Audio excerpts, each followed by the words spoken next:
విచిత్రం ఏంటంటే దేవుడు ప్రతి విశ్వాసి జీవితంలో కూడా అనేక మేళ్ళు చేసి ఉంటాడు. కానీ విశ్వాసులు మహిమ చెల్లించలేనటువంటి స్థితిలో ఉన్నారు. ఎందుకంటే ఏదో ఒక బలహీనత వాళ్ళని పట్టుకొని ఉంటుంది. ఆ బలహీనత దేవుణ్ణి మహిమపరచడానికి అడ్డు వస్తూ ఉంటుంది. కానీ ఈమె విషయంలో ఆమె బలహీనత ఆమెకు అడ్డు కాలేదు.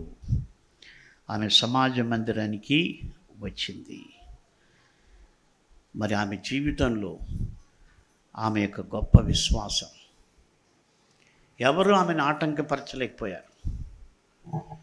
కాబట్టి మనం ఏం కోరుకోవాలంటే ఈ 3 కోరుకోవాలి. ప్రభా, నీ యొక్క సర్వశక్తిని నేను గుర్తించి అచంచలమైన విశ్వాసంలోకి నేను ఎదగాలి. అలాగే ఎప్పుడు నన్ను నేను తగ్గించుకొని నిన్ను ఘనపరిచి నీ ద్వారా నేను మేలు పొందాలి.